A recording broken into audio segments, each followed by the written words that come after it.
We are connected.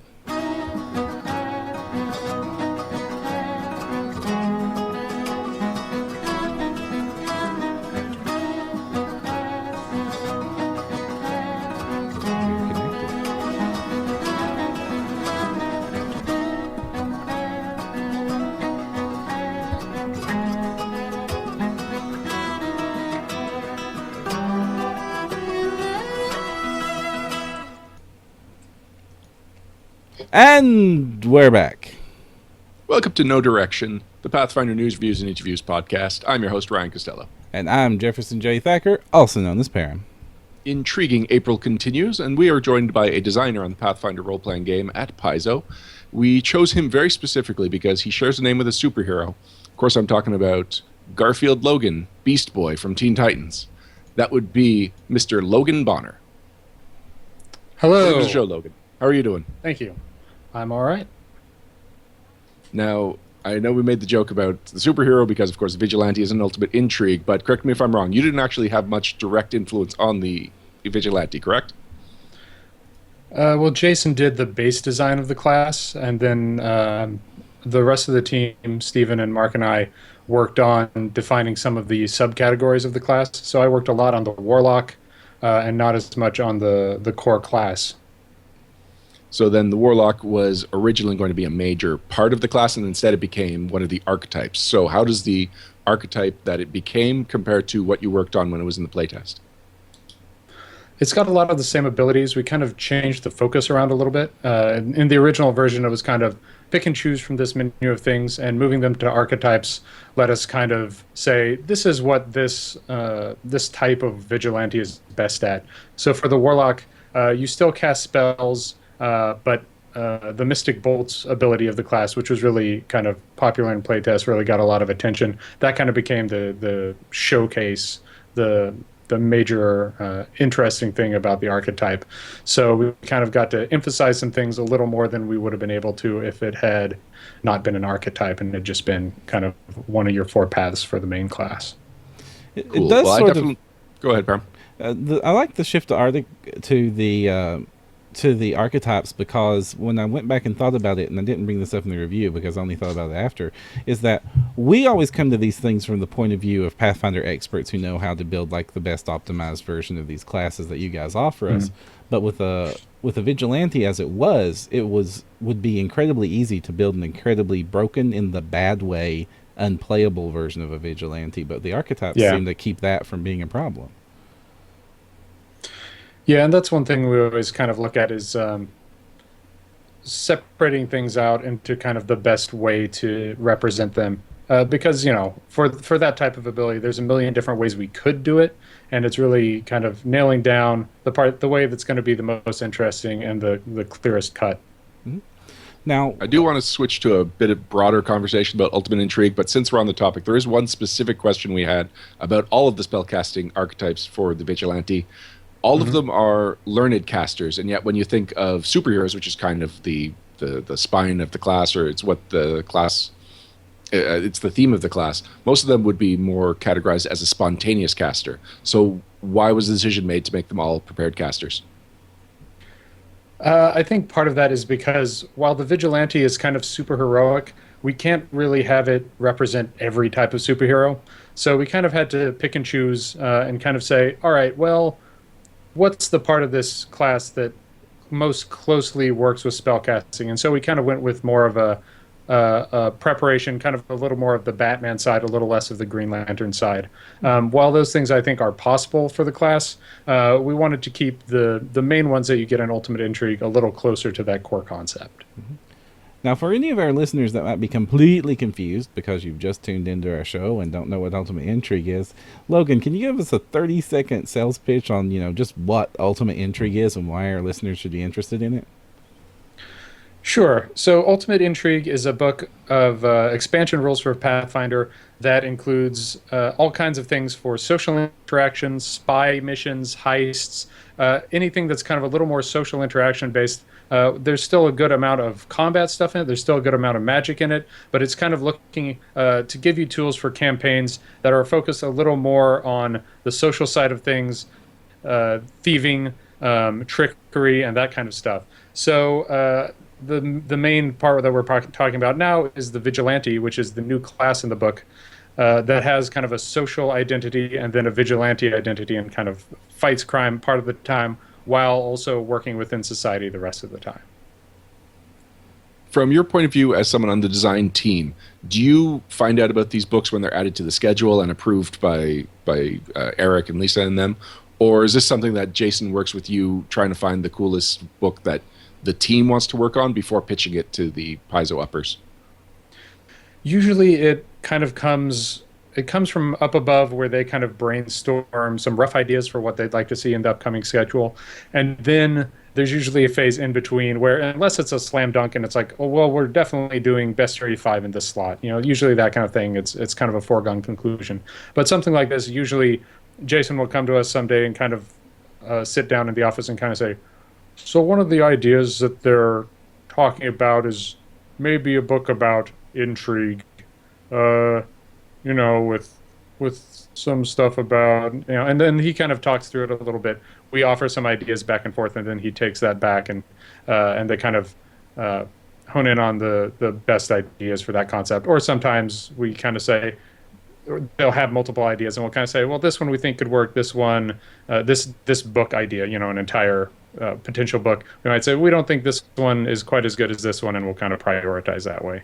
But we're not, the design team, apart from Jason, isn't really involved in making the decision, but we do kind of push things one way or another and kind of emphasize what we think is something worth pursuing. First of all, why does everyone have a Jason impression? It's very easy to have a Jason impression. All right. So, real question, though.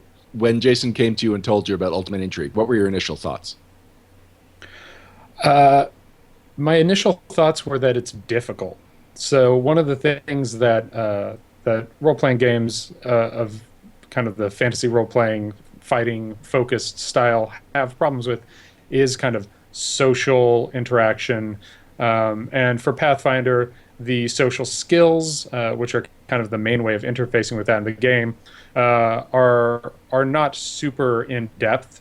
So we knew that we were going to have to expand some of those things. And whenever you deal with something that's such a foundation of the game like that, that's always going to be more work. That's always going to be difficult. And it's also an area of the game where the GM is really going to have to take a strong role, because social interaction is really difficult to do with rules alone. It's not like combat, where it's like you could say, well, my experience with MMA has taught me that you really couldn't take someone down with this type of hit. You can kind of do that, but everybody knows what it's like to try to convince somebody of something. So those kinds of rules have an even higher burden to seem like they're working correctly. So that was my first thought, was it's a tall order. It's very exciting. I think all of us were really behind this idea because it's a really interesting type of game, and it was something where there's a lot of space where you can work with. So it was always appealing, but we knew it was going to be a challenge as well. And what about the Vigilante specifically? Because I believe that was one of the first things that got Ultimate Intrigue approved. What were your thoughts on that? The Vigilante, I think that's another part where it's hard at this point in the game when you're thinking of different classes that haven't been done yet. It's hard to figure out what those might be. And the Vigilante is like, when you hear the word, you kind of think, well, couldn't any character be a vigilante? But having the hook of the two different identities is really what sold it, I think. And I think that was kind of part of Jason's initial conception for the class, was that angle to it. So we knew we were going to have something good to work with there. That's actually one of the things I've had trouble wrapping my head around for the Vigilante. Feels like if you have like your action figures and you've got the Clark Kent and every other action figure is the superhero identity, then swapping Superman for Clark Kent, you've still just got Clark Kent hanging out with Batman. So how, in your opinion, do you think the dual identity should be integrated into a campaign? That's an interesting question. So I think part of it is, one way you can approach it is, all right, we all know that this weirdo in the costume fights alongside you guys, but if you happen to arrive in town and this noble, who's a long lost cousin of the mayor or something, also shows up, they might not necessarily know that that's the same person. So you can kind of work it from an angle where you operate outside the group in terms of social interaction.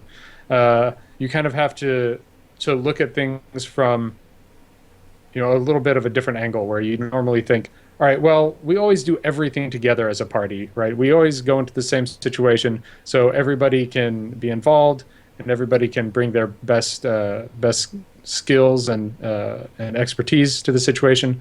But when you're playing a vigilante, sometimes you have to kind of act as though you're apart from the party a little bit. Uh, in some situations, that can be a little tricky, and in others, uh, you want to kind of go about and have something established, um, and kind of use your reputation as a person rather than as a butt kicker for your interactions. And Jay Franklin in chat does point out, doesn't that go against the old adage of not splitting the party? It does. That's one of the things about this book. Sometimes you have to put aside conventional wisdom. Well, usually And the sorry. So usually the adage "don't split the party" is assumed to be in a dungeon, and I don't think the social identity is going to be coming out too much in the dungeon. yeah, not as much. And it's also people sometimes apply it outside the dungeon, and sometimes that's because we have a better chance of success. We're all rolling on this interaction. Uh, but we also go to into some pretty good depth in the book about how to deal with parties that are split up and how to deal with interactions where some people don't have an extremely pertinent skill for being involved in that situation. You've got the barbarian at the fancy dinner, and how to deal with those kinds of things when they come up, and how to keep everybody involved in those sorts of interactions. I did just reference the chat, and I do want to encourage anyone that's in chat, if you have any questions for Logan about Ultimate Intrigue, bring them on. But of course, Logan didn't work on the entire book, so some of the questions he just won't be able to answer. But Logan, to give people an idea of what areas of the book they can talk about, why don't you tell them some of the sections that you did work on? Sure. So I worked on the vigilante. Basically, everybody on the team works on the class at some point, so that we all have a well-rounded set of knowledge about it. I worked on the spells quite a bit and the magic items. I didn't do as much with the feats or with the archetypes, though I did work on some of them. So I may or may not know any questions on those. And then for the subsystems, which are in chapters 3 and 4, those are a pretty diverse bunch. And usually there are two of us working on any given one of them. So I worked on heists, I worked on nemesis, pursuit, and I also am somewhat familiar with some of the social combat and verbal duel skills and conflict sections of the book. Well, that brings me to another question I had for you. The chapters 3 and 4 offer all sorts of it mixes in advice and systems together on how to do diplomacy. So why wasn't the crunch for the ultimate intrigue just see diplomacy, skill, or intimidate? Like, why wasn't it just two sentences? Mostly because of the diplomacy and intimidate in the core rulebook, they're pretty focused on doing a couple of situations, but they aren't really broadly applicable. So we saw some spots where it was like, well, you have diplomacy, it can make people friendly or unfriendly, but we don't really go into detail about back and forth negotiations about or with intimidate it's kind of focused on a couple things, and we really wanted to get into some more of the situations that just come up in your games and you're not quite sure how to deal with it, and it wouldn't be satisfying if you just went to a roll and were done, because that's Ultimate Intrigue is about expanding parts of the game that would normally be kind of like, it might be one roll, but nobody really feels like that was a scene. So we wanted to expand some of that out, give you more tools to work with, and have it kind of feel like combat is a microcosm within your session. This could do the same thing for social situations. We do have a question from chat. It seems as good a time as any to Oh. ask it. Alex Agunas asks, have you thought about a backstory for the Gold Baron? Oh, the Gold Baron. So let me give a little bit of background on the Gold Baron. When we were talking about the Vigilante in one of our Paizo design team workshops, we decided we needed an example of Vigilante for the purposes of our discussion. So the Gold Baron is a noble who is extremely wealthy and likes to dress up in very fancy clothing, but with a little domino mask, and go out and beat up poor people and take their money. So kind of the more direct route than they're doing in their noble lifestyle. As far as the backstory of the Gold Baron, I think that he grew up on the hardscrabble streets, by which I mean his father owned the streets, and he grew up shooing less fortunate people out of the way to make sure they were paying their proper tolls to use the streets. He lived a charmed life as a young child, with only his unicorn to keep him company. He had only gold to eat, which is very, very bad for his teeth, which he had replaced with adamantine coated in gold. So really kind of a rough upbringing, as far as he's concerned. And how does he hide the fact that he's got adamantine teeth both as the Gold Baron and as his civilian identity? So in his civilian identity and his vigilante identity, he generally just assumes that anybody who's not as rich as him is too dumb to notice. I'm not going to claim that he's actually good at his job as a vigilante, but he's very enthusiastic. You mentioned that you worked on the Nemesis system.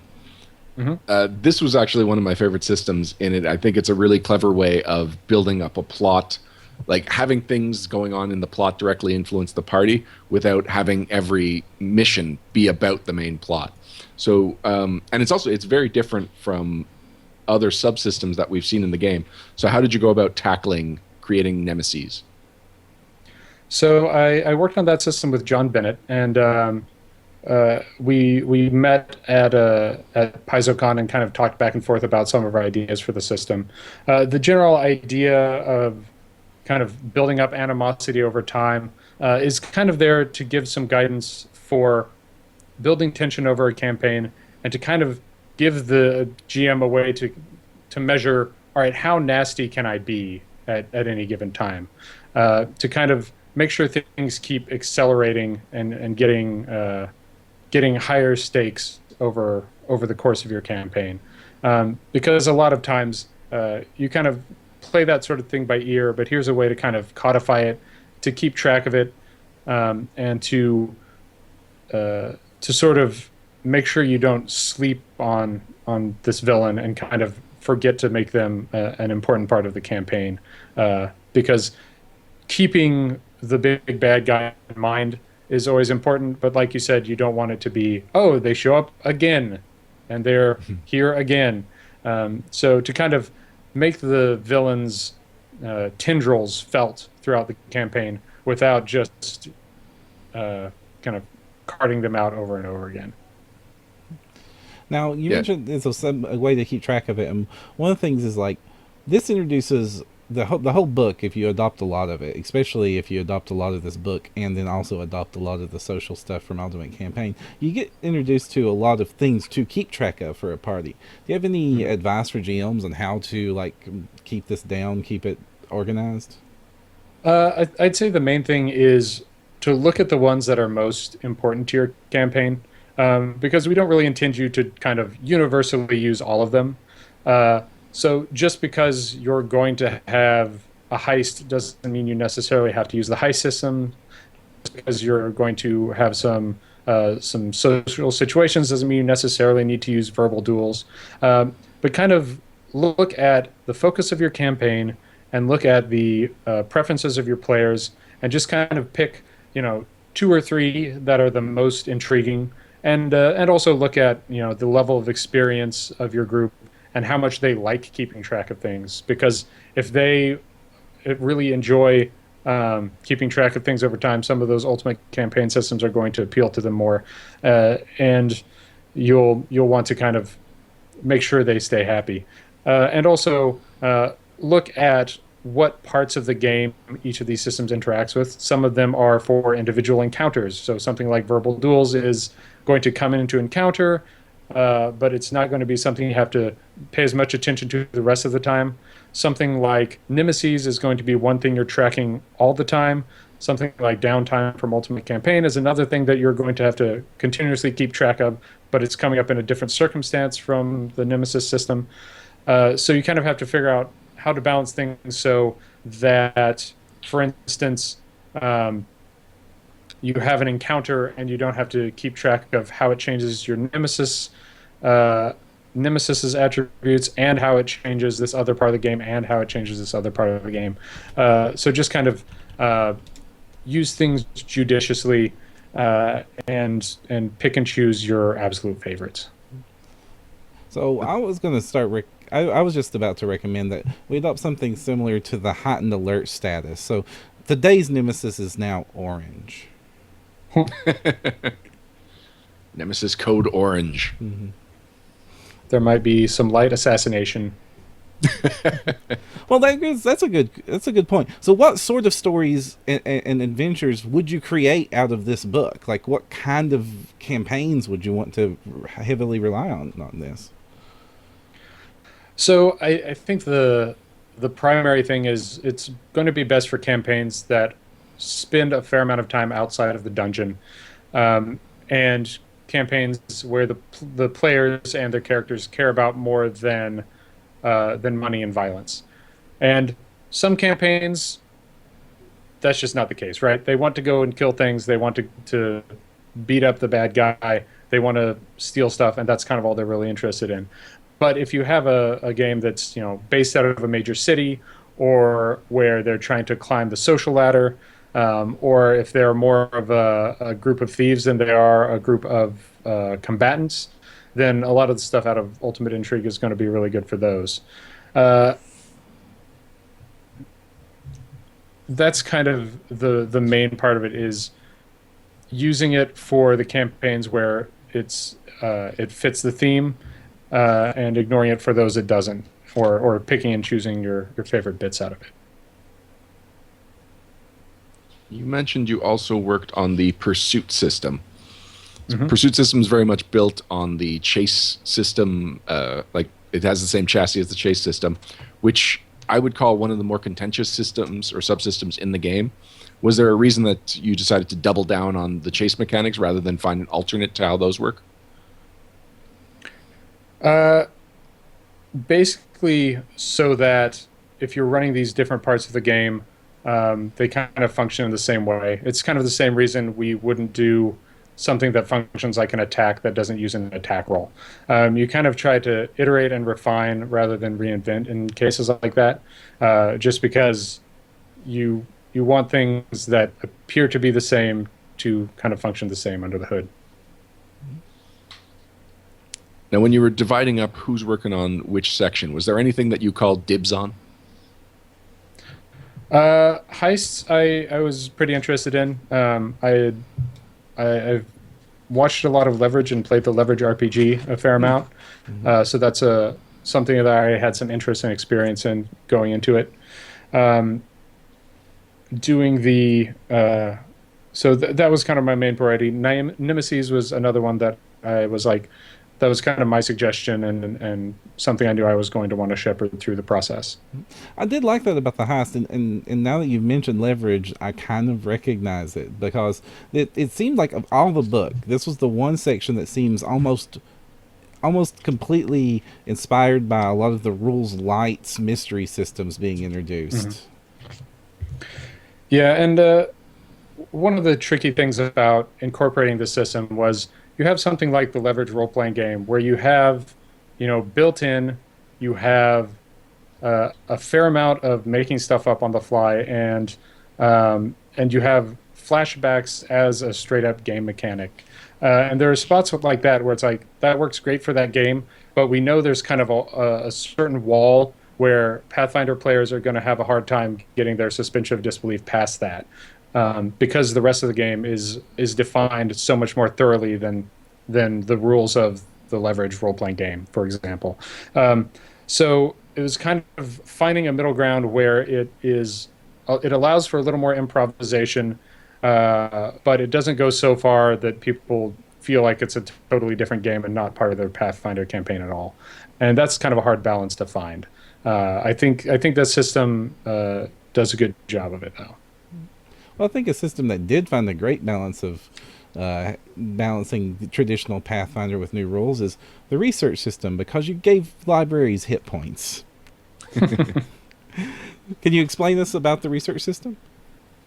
So that system is based on some things that came out of the Adventure Path originally. Oh, I believe it first appeared, or at least our main archetype for it was out of Mummy's Mask. I can't remember which volume exactly, but it's kind of based on that and then expanded from there to make, because they were all kind of individual libraries when they appeared in the adventures. So it kind of had a system to it and then a specific library. So we wanted to build to expand it out so you could build your own a little more easily.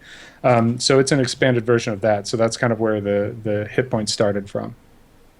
When you've got an adventure path, or a lot of Pathfinder Society scenarios have subsystems, and a lot of them actually do lean towards the type of stuff we find in Ultimate Intrigue, does the design team have much input in that, or do you at least get to review a final draft to make sure that it makes sense with how you see the system working? Usually, we're pretty hands off with the adventure paths. It's usually if the author comes to us for advice or wants to run something past us, we'll go through it, but we don't really do like an approval step on those types of systems. So then when those systems do exist in the game, and you've got a book like Ultimate Intrigue coming out and you know about them, some variation of them already existing in Pathfinder, how do you decide what gets updated and adapted, and how do you decide what just you're going to do a different version for the hardcover? So what we usually do is when they're in the outlining phase, they kind of have an idea of whether they want to base it on something that's pre-existing or not.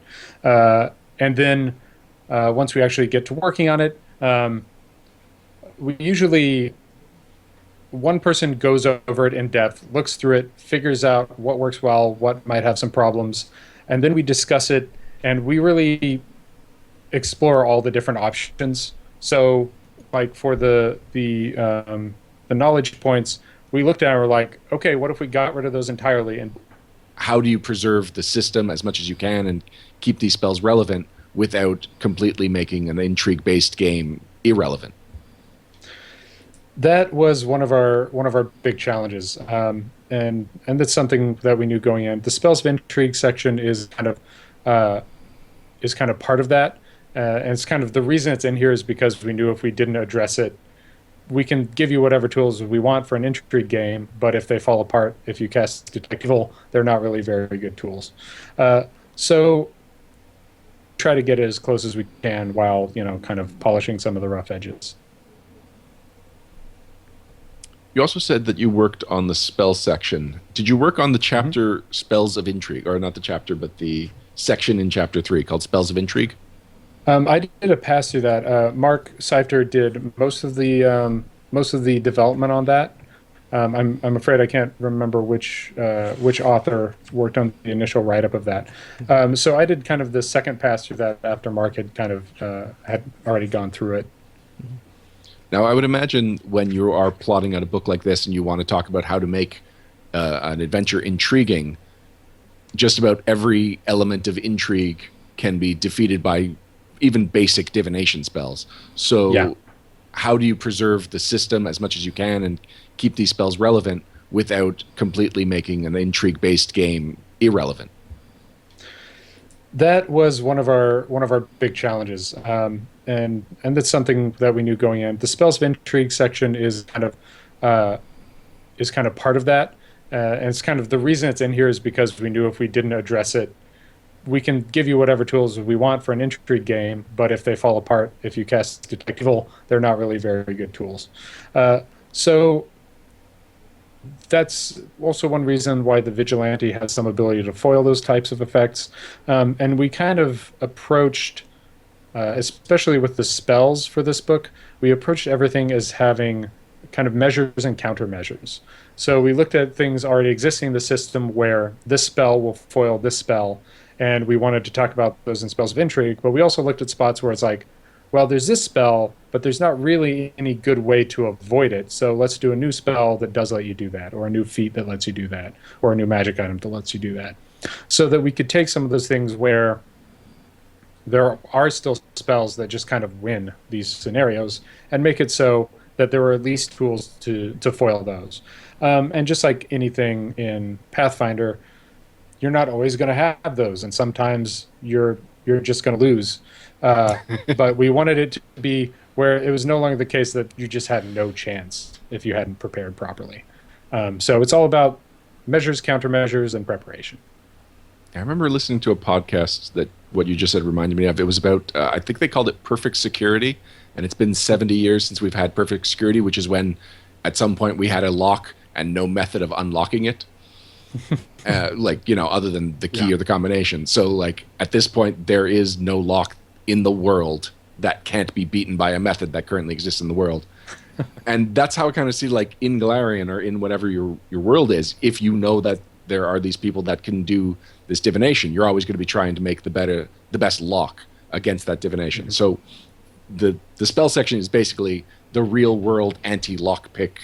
Like, that stuff exists in the real world. It's an armorer's race to always try and get the people that are trying to get in to keep them out. Yeah. I don't have a question. And the other fortunate thing with spells is that we have something that doesn't quite exist in the real world, which is levels. So we can kind of say, yeah, you can beat this, but this is a higher level and you can't beat this. So there's some built-in kind of scaling to that. So we can kind of have that escalation as you go up in levels where it's like, well, 2 levels ago, I wouldn't have been able to break this code, but now... Yeah, actually, another thing that Ultimate Intrigue's done is make a lot more sense of how NPCs get higher level, because a lot of the social combat and whatnot, that's what you can imagine a king would be doing. So that's why the king in the Game Mastery Guide is 20th level, because he wasn't going out and killing monsters, but he was having a whole lot of social combat. Yeah, and another thing that I worked on a lot more ways to give you experience for your social interaction and for those scenes that aren't combat, because that's while it's kind of suggested that you can do that in Pathfinder as a baseline, there aren't really any good guidelines for it. So we wanted to have some more ways to kind of say, all right, here's a little bit more advice on how to actually get some character building rewards out of doing these types of adventures and situations. All right, just a second for technical stuff. You sounded really garbled to me. Param, did you hear him? He's got robot mode going that happens on Skype calls for some reason for some people if a Skype call goes on too long. So all we have to do is, Logan, all you have to do is disconnect and rejoin the call. All right. Yeah, it happens to everybody that relies on Skype podcasting. And, well, since we're doing technical stuff, Logan, before you go, I'll just let you know we're about 15 more minutes. Oh, he's already gone, isn't he? He's all right. Okay, man. I should be back. Oh, you are back.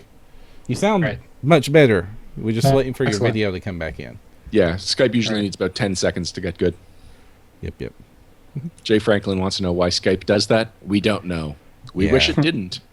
It just does. And it doesn't do it to everybody. It's just certain accounts or people live in certain areas. And when you get close to the hour connection, and the show hasn't gone on for an hour, but we brought him on 15 minutes before the show, so the call was going on for an hour. It then starts to go into pure robot mode, and which is great given his picture. It matches. I am assuredly not a robot. I promise. I am a human flesh person. We have a question from chat for you while we wait for your video to come back on. Alex Agunas asks, which subsystem in Ultimate Intrigue would you be most interested in seeing expanded? That's a good question. I think the one I would like to see kind of appear the most. I don't know if I would say expand exactly, but I think the verbal duels has a lot of potential. So I'd like to see how that gets. I'd like to see that get used in adventures, and get some more character options based around it and that sort of thing. Were the verbal duels supposed to be rap battles? No comment. Okay. Ooh. I was not expecting a no comment on that one. Well, I mean, we've got pictures of Lim in there, so you have Yeah, to assume gotcha. that it's a possibility. All right. Actually, along similar lines, the fan community tends to be really creative, and they are especially really good at creating and sharing tools to implement these systems. Have you seen any really handy tools on the forums or on the internet to help players and GMs run Ultimate Intrigue options? I haven't. I haven't been pursuing that kind of thing too much. I certainly hope they're out there, but I haven't seen them personally yet. Mm-hmm. And the book's still a little fresh, so Mm-hmm. I don't know. More might come along later too. I think before the end of Intriguing April, I'll do one good long look around the message board, see if I can find anything cool and share it with people. Yep. You hear that, community? Get to work. You're on notice. Yep. Speaking of on notice, Params, before the glitch, we were in the spell section, and I know spells are really your forte. Did you have any thoughts on this spell section that you can talk to Logan about? Well, I would kind of want to know, what was the general philosophy when you were putting this section together? I know there's some themes on it, but I was wanting to get your idea. Like, what made you decide this is a spell that belongs in Intrigue? So I already talked a little bit about the measures and countermeasures, so that was a big factor to it. Another one was, especially with this book, we were trying to get away from having too many spells that are just kind of more bonuses. We're talking about a game that already has glibness, so we didn't really need, here's one that lasts longer but has a smaller bonus or that kind of thing. So a lot of the spells, we were kind of just thinking like, all right, what's something that if you are in society is just a cool spell to cast in your daily life, or something that's ostentatious, something that is going to help you in social situations, and try to get away from some of those more strictly mechanical ones, which is why we have stuff that like, I should probably check and make sure that the ones I'm talking about are still in here, because sometimes they have to get cut for space. But we have things like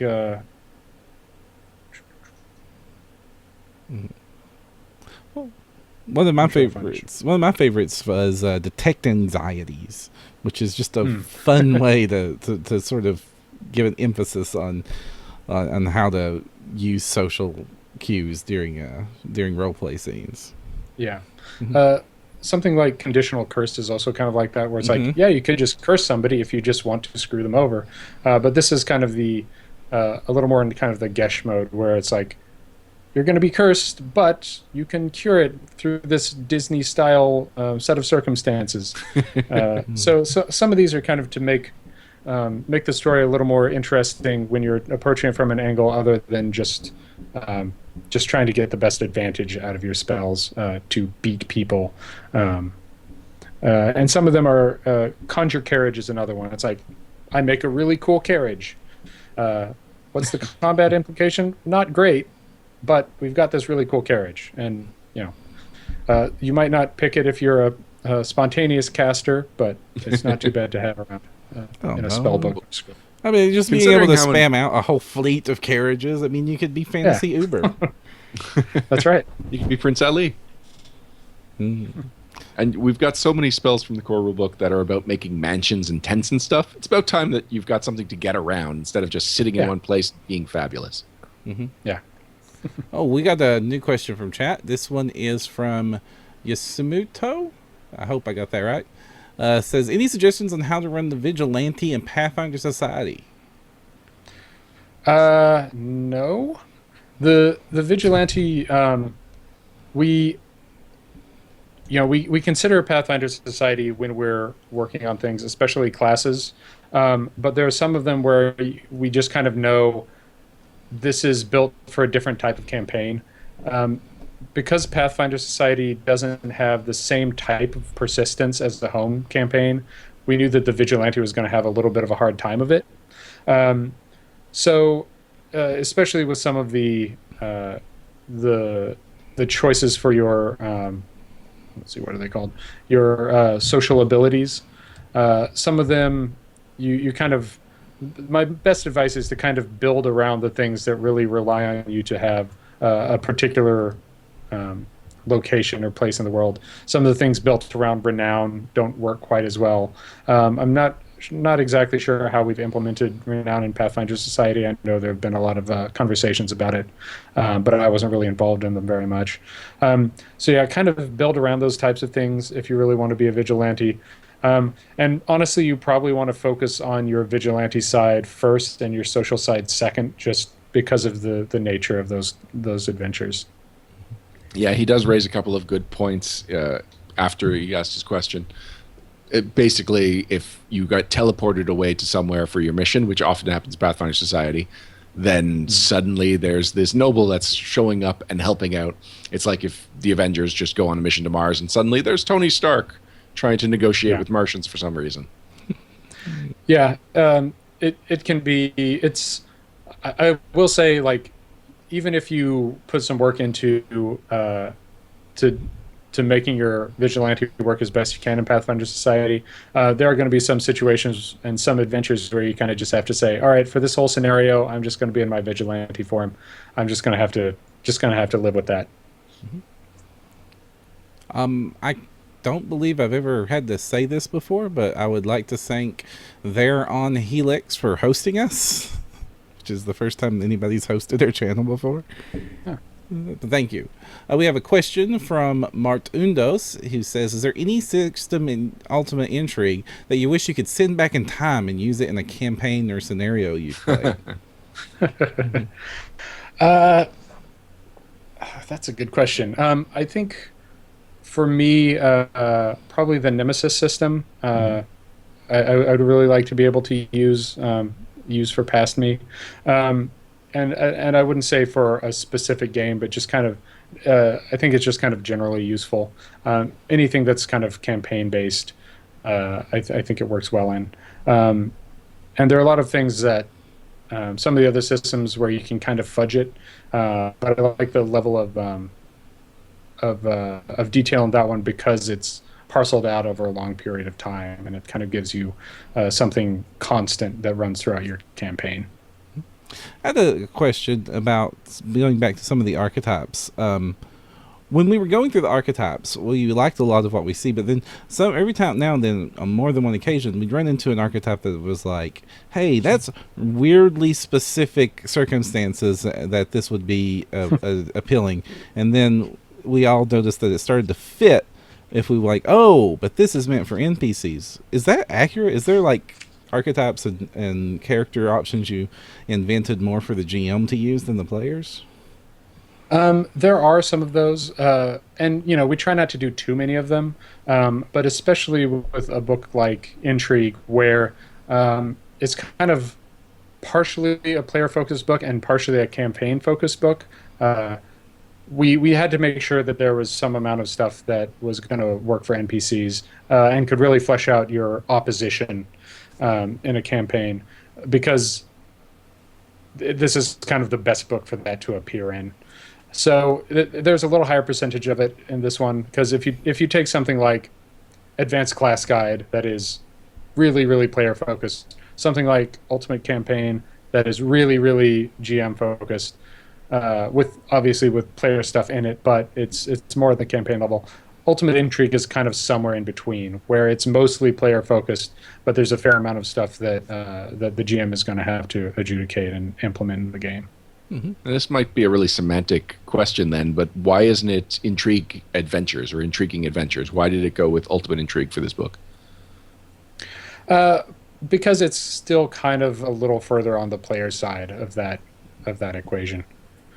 It's and kind of there's a class in it, and there's a big spells section in it, and sometimes we do those for something like like Occult Adventures, but this one was just on balance a little more in the mode of something like Ultimate Combat or Ultimate Magic. It's it could have gone either way really, but some of those like Occult Adventures kind of requires you to assume an entire different schema for your campaign if you're going to use everything. Ultimate Intrigue, I think, doesn't go quite that far. And how are you finding balancing all of the different options there are for Pathfinder now? Like Occult Adventures, there's a lot of there's a lot of options for the occult classes that were introduced in Ultimate Intrigue. Every time you're developing new spells, you've got to figure out of all the spell lists that are out there, which ones are most appropriate, or which is the most appropriate space for this spell. Is it becoming a chore? How do you feel about that? It certainly has grown more difficult, especially the spell lists part of that, because there are so many different considerations for which spell list it goes on at what level, and then you always get to the point where like, wait, why is like 80% of this on the witch spell list? You always end up with you put the spells together and you're like, wow, they really liked the witch this time. They apparently don't think the Blood Rager should have anything, and it just kind of happens by accident. But it's weird because you're pulling together a bunch of freelancers turnovers and then you're putting it into the final book form, so you're the first one who's seen everything at once. I think some of those things have gotten more difficult. I think with archetypes, it's a little bit of a different situation because they need to be so clearly themed. Whereas with spells, you have to consider everybody who might have it. With an archetype, you're saying, well, one person could have this with one particular class, and if we want to do this theme for a different class, we do a different archetype, and it manifests differently.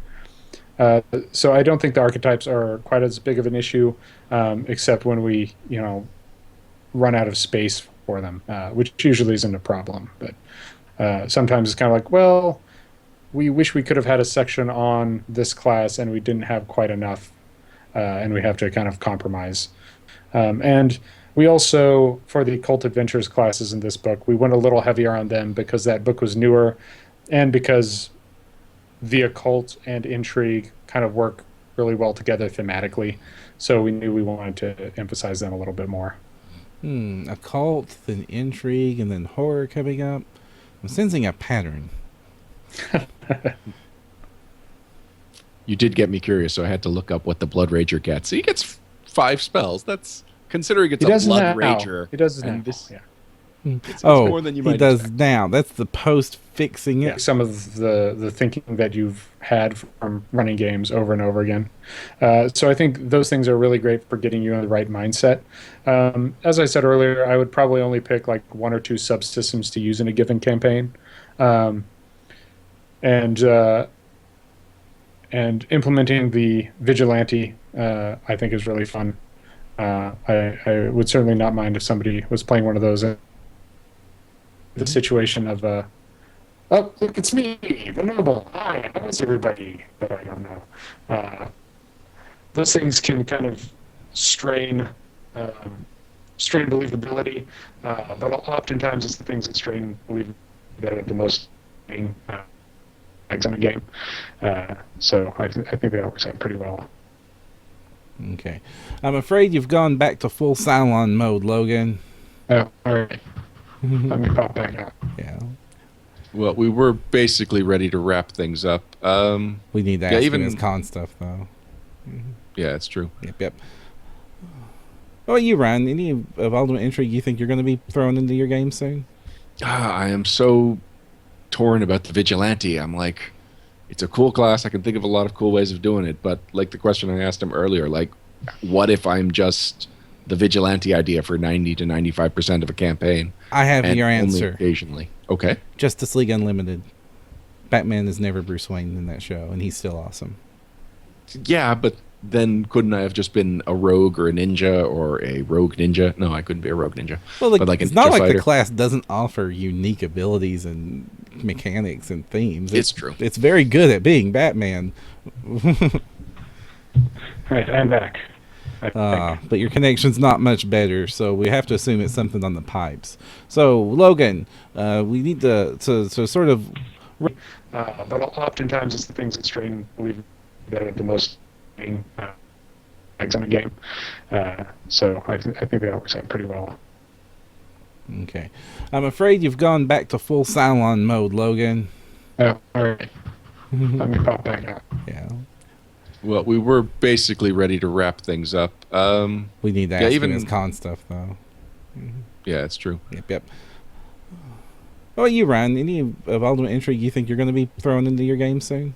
I am so torn about the Vigilante. I'm like, it's a cool class. I can think of a lot of cool ways of doing it. But like the question I asked him earlier, like, what if I'm just the Vigilante idea for 90 to 95% of a campaign? I have and your only answer. Occasionally. Okay. Justice League Unlimited. Batman is never Bruce Wayne in that show, and he's still awesome. Yeah, but then couldn't I have just been a rogue or a ninja or a rogue ninja? No, I couldn't be a rogue ninja. Well, but like it's a not ninja like fighter. the class doesn't offer unique abilities and mechanics and themes. It's true. It's very good at being Batman. Right, I'm back. I think. But your connection's not much better, so we have to assume it's something on the pipes. So, Logan, we need to sort of wrap things up. What's your con schedule looking like coming up? So my only cons that I'm going to as a professional this year are PaizoCon coming up soon and Gen Con. PaizoCon will be doing some of our standard panels. We'll be doing the design workshop. We'll be having a panel on some of the new books coming up, and we'll be announcing some really interesting stuff that I think is going to surprise people. So I think it's going to be a really good con. Well, now I'm intrigued. Yeah. I'm also doing a panel on designing monsters, and I think one other that's apart from the design team panels. So. All right. Excellent. All right. Well, thank you very much for joining us, Logan. Unfortunately, you kind of got garbled at the end. Otherwise, we would ask a couple more questions and probably continue this going for 5 or 10 more minutes. Right. Technical issues are I technical apologize issues. for being a robot. Yeah. We blame Skype. Yeah. Yeah. It's always good to just blame Skype.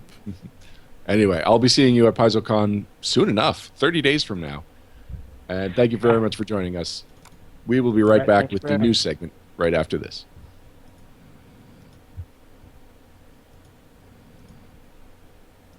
Pathfinder News. Pathfinder News. Pathfinder News. Pathfinder News.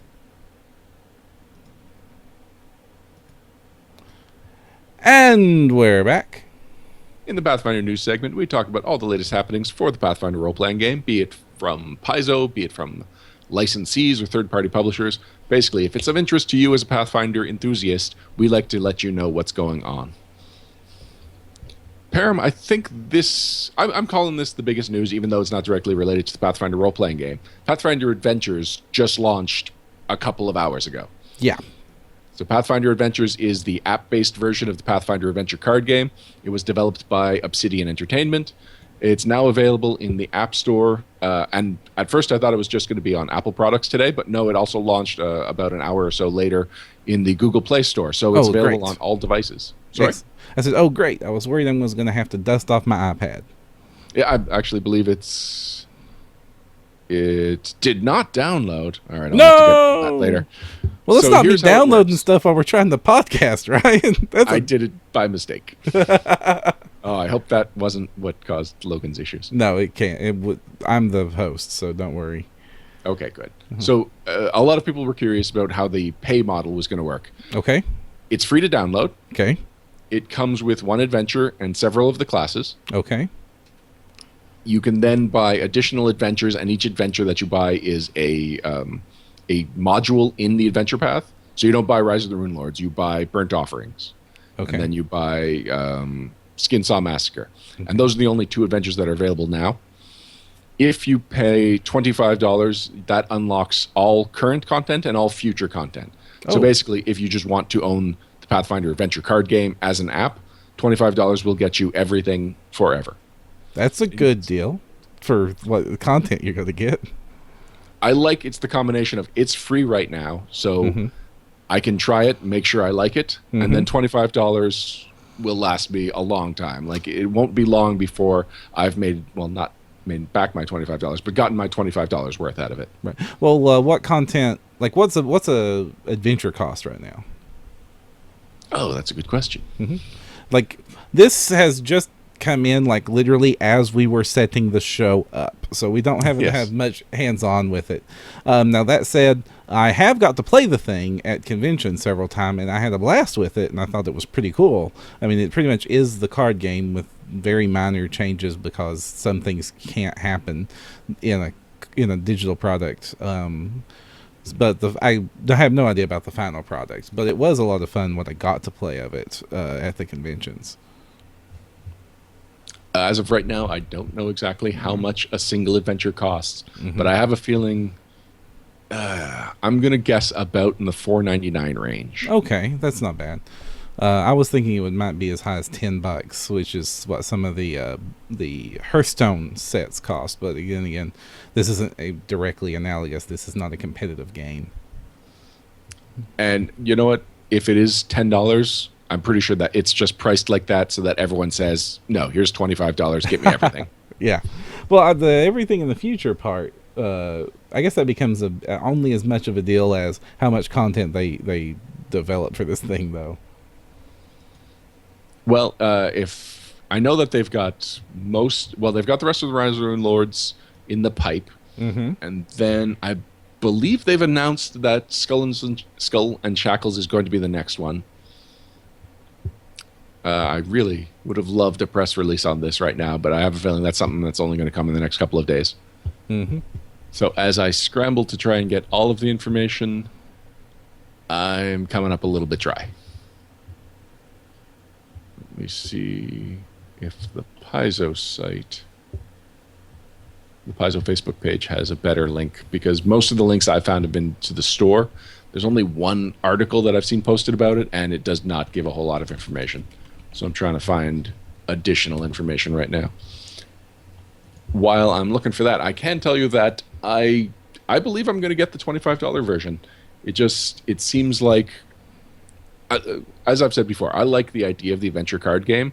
What I don't like is how much money I'd have to invest in it to get together in a way very similar to how I get together for the RPG. It feels like it's a good product for someone that doesn't have the time or the friends or whatever. Like, not that you don't have the friends, but that you don't have the right type of friends to do an ongoing campaign. It's also a good way to experience some of the adventure paths you might not play. Like, Mummy's Mask is one of the bottom APs as far as the ones my group's interested in, but if it comes out for the adventure card game on the app for Pathfinder Adventures, yeah, that sounds like the way I will probably experience that AP. No, I'm afraid I don't have any additional information about prices. Yeah, I mean, this thing, like, literally, I was putting the show together and this launched, so we've had no chance to touch this, but probably hear more about it next episode, because by then we will have all played it. But I guess since it's free, there's no harm on this one. Just go download it and see for yourself. All right, so the other big news is that PaizoCon events are now live, maybe? Mostly. So this is something that surprised me. It's 30 days away. I was expecting the lottery to be done by now and most of this stuff to be done. We didn't know exactly what we were getting or when for PaizoCon. It was just announced today, but as we're finding out, as some of the seminars are getting canceled and some things are happening, some changes are being made to the schedule. So the lottery isn't currently open, but what we thought was the full list of 282 events, we thought that was the full list, but apparently some of the things were posted with the incorrect time, and they're going to have to shift things around. Okay. The lottery sign-up isn't supposed to start until tomorrow at 4 p.m., and then it will run until Monday, May 9th. So I believe... I have faith that they're going to be able to figure out what happened and solve it in time for tomorrow. If not, I have a feeling that they're going to have to delay the start of the lottery, because if you don't know what the events you're signing up for are up against, like what's happening at the same time, you can't confidently choose your events your lottery events. Right. But one event that they should confidently choose that won't be a lottery event. No Direction Live? Yes! Yes, we have officially been added to the schedule. It's a Sunday morning slot, so hopefully people don't stay up too late Saturday after the special. But at least it's not 8 a.m., assuming the time's correct. Yes, assuming the time is correct, which I'm very confident it is. Yeah. No, actually, I have no reason to be confident, but we've been tentatively scheduled for Sunday morning at 10 to 11 a.m. So how it worked last year is that Alex and I, who were both at PaizoCon, we sat in front of a live audience, which ended up being a full room, which both surprised and encouraged me. And we had a rotating cast of, I want to say, 6-7 different guests. Like, we went through a lot of guests. Guests got a 10-minute slot. It was a nice mini interview. Some of it were people we talked to for the first time. Some of it was catching up with people that we've talked to before but haven't talked to in a while. And one of the things that we noticed was missing was us. It was a cool interview, but we didn't really get to talk to our audience about No Direction and stuff like that. So I would like to bring in some guests like we did last time, but I definitely want to carve at least 10 or 15 minutes to basically interview ourselves and take questions from the audience. So if you went last year and you were expecting more of us in the event, you're definitely going to get that this year. Plus, if you were expecting more of us in the event, Alex and I are right now signed up for it, and we'll get into more details later when we get to the shoutouts, but the No Direction blog, the blog part of the No Direction podcast network will be expanding, and I believe we'll be getting a couple of our new bloggers to join us for the No Direction Live. Excellent. I'm really excited about this announcement that we won't make yet. If we can get absolutely everything lined up, Param, then you will be joining us live via satellite? Yes, live via satellite. I really hope so. Assuming it doesn't robot me. I mean, even if you're just in for the first portion where we're just talking about the network and the podcast, I think we can get 15 minutes of you not being a robot. Yes. I don't want to be a robot all the time, guys. While we're on the subject of PaizoCon events, we are always looking for volunteers to help us record all of the seminars. Yes, and please. by all of the seminars, that's always the goal. We have yet to record every single seminar at a single PaizoCon, and every year it grows, so we can always use more people with people to do the recordings. And what we've gotten to the point that we need more recorders because too many of them are being spread out too far, and sometimes there's a seminar that, I had a last-minute opportunity to record, but all of my recorders are with a volunteer, and I won't be seeing them until a scheduled time later in the day. So if you are willing to record seminars because you plan on attending a lot of seminars, great. You can email me at nodirection@hotmail.com or message us on Facebook. If you can bring your own recorder, double great. If you are willing to lend us a recorder, even if you don't plan on being at some of the seminars, let's call that 1.5 great. It's still good. It helps us out, and everyone that helps in a little bit helps get all of these seminars to the whole community, because not everyone can make it to PaizoCon, and every year there's been at least one seminar that I've attended, thought was great, and really wished I had a recorder for it. Also coming up is news that Paizo has extended its partnership deal with Gen Con for 3 more years.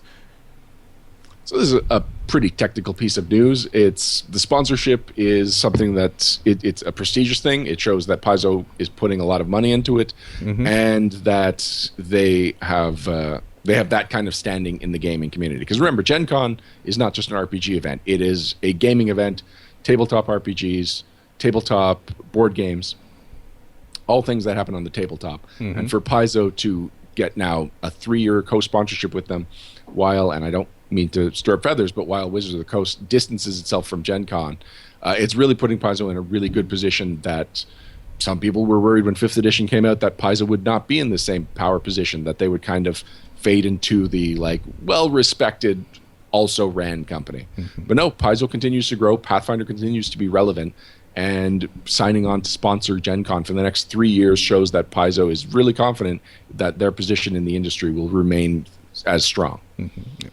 Yep, that was the big takeaway I have. This shows that Pathfinder is still doing healthy enough that they can make big moves like this. I'm just going to update people on what Alex is telling us in chat, that they posted his event, which originally did not make the cut. It's called The Fox's Wedding, and it's at the same time as the live show. So he's trying to fix that. I guess we'll see what happens. Mm-hmm. Yep. I thought I'd listed Alex as one of the hosts of that event. Maybe this is my fault, Alex. I'm sorry. Mm-hmm. Right. But switching from big moves that Paizo's making, they're also making some small and green ones. So, of course, Paizo is synonymous with goblins. Yes. And believe it or not, there's never been a Paizo.com/Pathfinder/goblins. Well, okay, that seems awful specific, but sure. All right. Well, there are ways that you can see everything related to goblins that Paizo has offered, but it's never had its own URL. Oh, that makes more sense. Now it does. It's tying into International Tabletop Day, which is happening this weekend, Saturday, April 30th. And just this past Monday, Geek and Sundry's Twitch channel and their RPG show No Survivors, they ran one of the Weeby Goblins modules. And so to tie into that and to make this just kind of a full week of International Tabletop Day and a full week of Goblin excitement, they've got a lot of their, if not all of their Goblin-related merchandise on sale, 25% off. Mm-hmm. And Sirenscape's also introducing some of their... Actually, I don't know if any of these are new, but they're also offering a 25% discount on the Goblin Battle sound set and various other sound sets. Mm-hmm. I know specifically some people missed that the Goblin action figures actually got launched, actually got released. We announced that they were coming. We saw them at Gen Con. You took some great pictures, Param. They're cool-looking figures. It's just basically... It's one mold that comes in a variety of paint schemes based on the tribe. Mm-hmm. And they came out, and a lot of people were really excited for Lost them. Ryan. And then did not know that they came out. So not only are they out there now, but they are on sale. You can get any one of them for $11.24, plus shipping, plus all the usual things. It's the best time to be buying these Pathfinder Goblin action figures. But of course, Licktoad Tribe is the correct choice. Licktoad's a pretty good one. I like the Bird Cruncher, though. I think his color scheme might be my favorite. At least his skin tone is my favorite. I'm talking tribal loyalty to be goblins. Yeah, but they were Bird Crunchers and Weeby Goblins, too. Only until they gave up on being bird crunchers. Well, you know what? They're goblins. Yeah, true enough. Also, something else that was hard to find at first that's now available pretty easy is those darn goblin mini-mates that you had to travel all over creation to get last year. So now you can finally get them for $3 or $3.75 a piece. I actually hope that this year's Gen Con, they have a Pathfinder Goblin action figure in the Dog Slicer Ale color scheme. Really? Why? I just really like that color scheme. I really like him on the T-shirt that they had available. He's my favorite of the Goblin mini-mates. Mm-hmm. And if you compare the mini-mate to the action figure, he's got the hat. Like, you could recreate the color scheme perfectly. Yeah. He's doesn't quite match up with any of them, though, so you're right. Yeah, there's a surprising lack of red in the action figures. The Thistletop Goblin, yeah, he's red and black, but he's also the bluish. Yeah, he's the bluest of the goblins. Mm-hmm. And while I know it's established that goblins can be blue in Galarian, if I'm only getting one of these guys, I think I'd rather a green goblin. Yeah, exactly. But am I only getting one of these, Param? No, you're not, are you? I don't know. All right. Also available now, sort of another minor thing, the Pathfinder Tales audiobooks. They have released all of the web fiction as audiobooks, which is kind of crazy, but they're only selling them for like $2, so it's not... Are they? Oh, yeah, that's cool. They're only like $2. And, you know, they're only like half an hour listens, but, you know, it's kind of cool, because, you know, that way you can listen to all the Varian Jaeger books and features, because a lot of the early web fiction were not just chapters from the novels. They were full-on supplemental material or the original material. So a lot of that's actually important to some of the storylines, and some of the better writing is in some of those small little snippets that you can still get for free if you want to read them on the website. But, this way you can listen to them with the same voice actors that's going to voice the characters when you listen to the real books or the full cool. books. A lot of the web fiction I lost track of. I haven't listened to most of it. Knowing that I can get them for $2 each, there's definitely a couple of them that have been recommended to me that I never got around to listening to, that I think I'd be willing to throw the $2 at Audible. Oh, wait a second. I let my Audible membership expire. You can still buy with money without needing a membership. What is the membership for? The membership gives you a number of free books every month. The membership gives you a number of credits that you can then download the books, and the exchange rate of credit to dollar amount is much, much, much better than dollar amount to book. Okay. So. Well, I don't plan on. I don't have a credit, and I don't plan on spending a credit on a $2 book. Yeah, don't. But I'm okay spending $2 on a $2 book. Right. Yep. That's even though I have a subscription with a pile of credits right now saved up. No way I'm using one of my credits on one of these things. Though I am gonna get quite a few of them. All right. I think that's all the news week.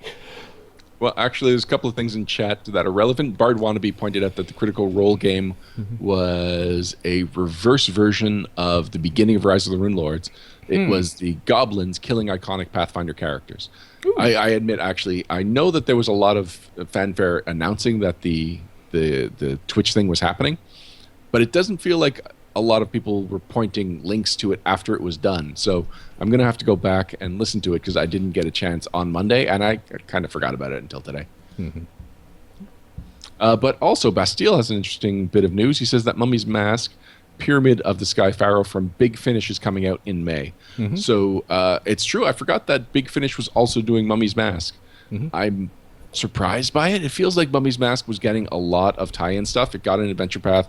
Obviously got an Adventure Path, but it got an Adventure card game supplement, and then it also got the Big Finish treatment, which is only the second Adventure Path to get the Big Finish treatment. There was Rise of the Rune Lords, which everyone knew would be the first one. Right, because it's the first of everything. Yes, exactly. For Mummy's Mask to be the second one is a surprise, and I don't know what that decision was based on. But I guess if I really do want to experience the Mummy's Mask Adventure Path, because it's one I don't actually plan on playing, this would be another way of experiencing it. So the first part's coming out in May, and I believe they came out every other month at that point. Okay. That's good. I mean, I now that they're on Audible, I'll probably have more of an incentive to check them out. Oh, the Big Finish stuff's on Audible? Yep. Yeah, you can get a credit per chapter.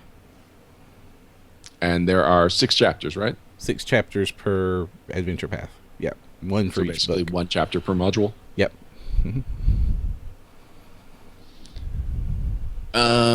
So, just looking at the time, we've got a couple of questions from the no question section, or we can do a little bit of banter. What do you feel like doing, Param? Let's take the questions. All right, then we'll be right back for the no question segment right after this.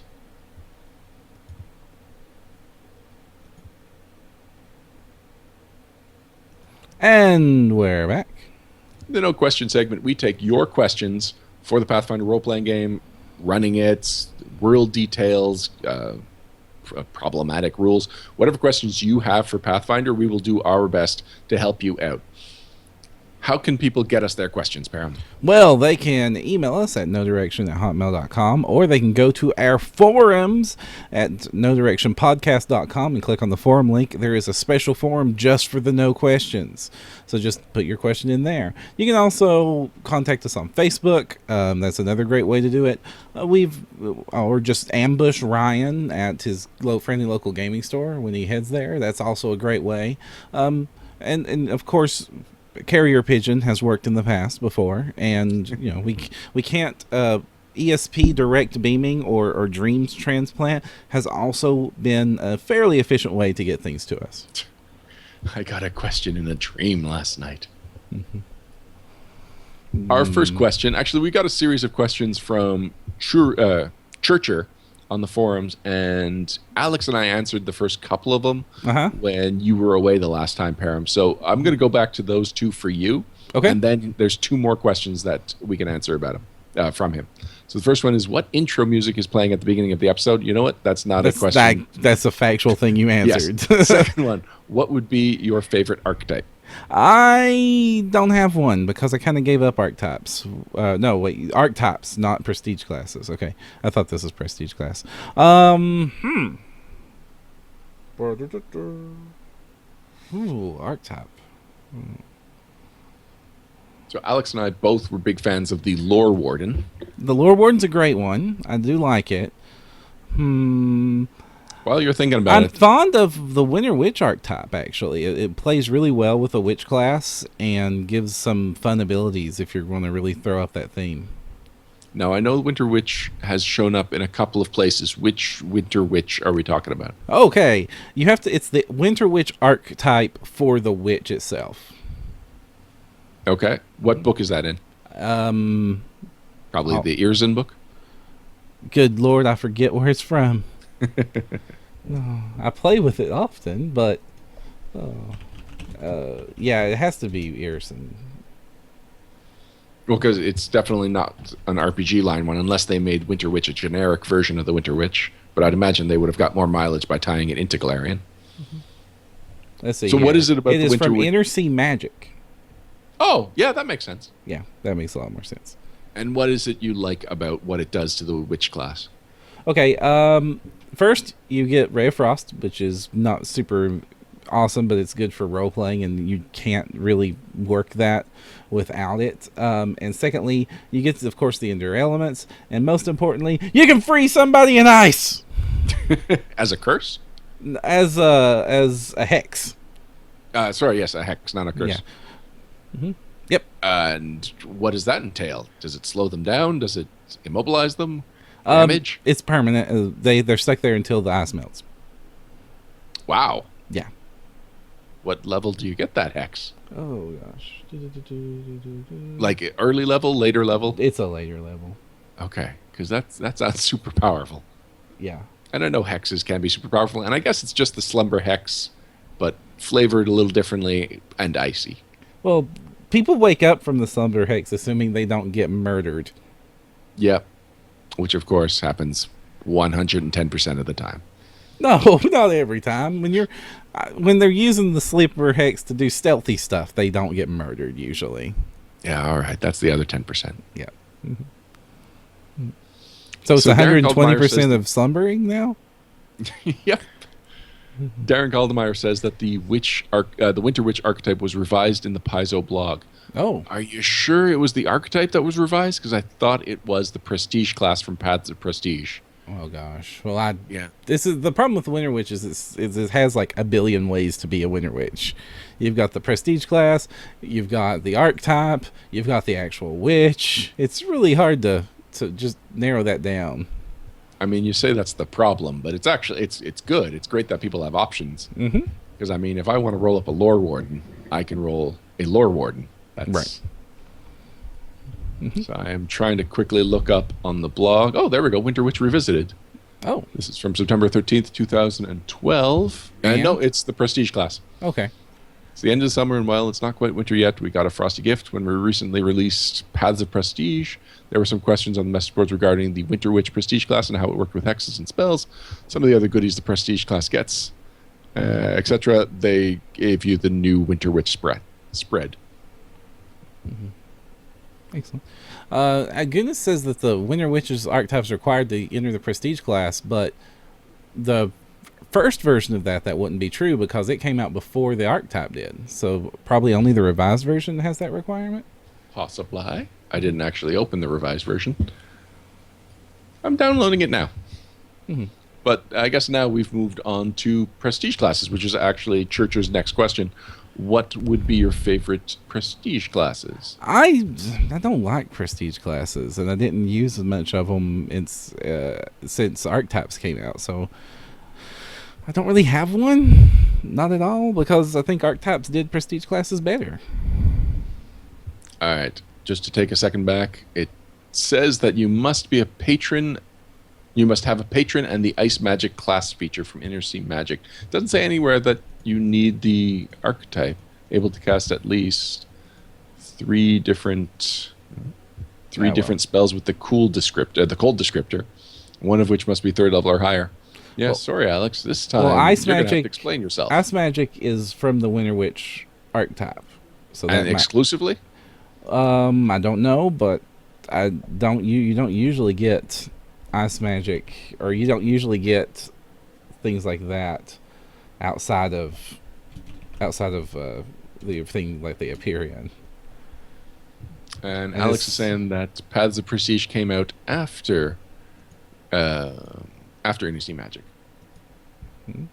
All right, at this point, I think we're just going to be talking with Chatty Alex, Alex in chat, which we'll have this conversation another time, Alex, and I guess if it becomes relevant, we'll clarify that on the podcast in the future. Yeah. Just assume that Alex is right. He usually is. Yeah, it's true. All right, so I have similar feelings about Prestige classes as you. 3rd edition really burnt a lot of people out on Prestige classes, largely because their implementation didn't make sense. Like, when archetypes happened, we realized that it's like, oh, that's how Prestige classes should have been all along. Because usually it was making you wait until 7th level to get to what could have been the basic concept of your class. Like, Prestige was taken very loosely in the early Prestige classes. And even a lot of the Pathfinder Prestige classes, especially the early ones, like the Advanced Player Guide archetypes.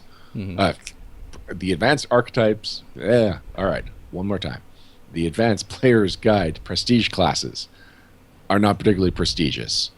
So, it's rare that it was rare up to a point that a Prestige class justified existing after the archetype mechanic came out. But, as we've been talking about, Paths of Prestige has a ton of really good Prestige classes, and a lot of them make more sense as Prestige classes than archetypes. A lot of them exist as both, but something like the Sword Lords, that's not something that you should be able to qualify as right from the beginning. Even if you only get your really lordly abilities later, Sword Lords should be something that you build towards, and eventually you earn that rank through deeds. You have to unlock the ability to become a Sword Lord. And in that book is the only Prestige class that I've used in Pathfinder, and that would be the Noble Scion. And I used it in Kingmaker. It's fun. It's very different from what you expect from most Prestige classes. That's one of the reasons it stood out. That, and it was a perfect fit for my Kingmaker character. But it gives you a lot of things like an allowance, but it also still makes you a combat capable character. And while it does kind of like, well, if you're a lord all the time, then why do you only become a noble scion at the point that you can qualify for the Prestige class? You kind of have to fit into your backstory right from the beginning, and then eventually, hopefully, you can unlock the real benefits of being a noble. Finally, he asks, what is your favorite Ultimate book? Oh, Intrigue. No joke. I mean, I like the Ultimate books a lot. Ultimate Combat was great. Ultimate Magic was, of course, great. Those are fantastic. And I like a lot of the others, but I think Ultimate Intrigue just sort of is so on point, flavorful, and fixed a lot of core problems with the game, as well as expanded it in unique ways. It's the less splat booky of the splat books, and I always viewed the Ultimates as kind of splat booky. That's a pretty solid argument. I'm torn. I really like Ultimate Campaign. I think it's a really smart book. It's great for GMs. It is like there are not a lot of options, hardcover book options for game masters, and the softcover book options for game masters are usually world focused.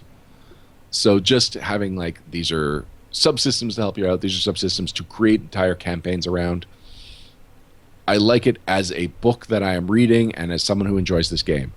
But as far as content that I've actually used from Ultimate Campaign, it's actually one of the hardcovers I've used the least from. We usually recommend Ultimate Campaign over the Game Mastery Guide for GMs, but I've used more content from the Game Mastery Guide than I have from Ultimate Campaign. And so I might have to disqualify Ultimate Campaign as my favorite just on the basis as I haven't used it as a player. I've used it as or I've read it as a fan of Pathfinder, and agree with you that Ultimate Intrigue might be the better one. There's archetypes that I'm considering playing. There is probably the best base class from any of the Ultimate books, although the Magus might. No, maybe the Magus is better kind of than nice. Yeah, the Vigilante I like thematically. Mechanically, he's not as awesome as some of the others. Yeah, and I rolled up a Magus as soon as I got Ultimate Magic, and it's one of my highest level Pathfinder Society characters. And there's a lot of good stuff in Ultimate Magic, but there's better stuff in Inner Sea Magic. Mm-hmm. Yeah, Inner Sea Magic was the better of the two books, but Yeah, so but they go great together because they were intended to. I don't want to say Ultimate Intrigue because I feel like I'm just Cult of the Newing it. Mm-hmm. Well, it's such a good book. It's not. It is. I mean, we've not been excited about books before, but this one is one that had us all on board right away. And it has a lot of what I liked about Ultimate Campaign, which was my other favorite Ultimate book. And I can see myself using the Ultimate Intrigue stuff more. Like, Heist can fit into any campaign. It just becomes a chunk of adventures or one just long adventure.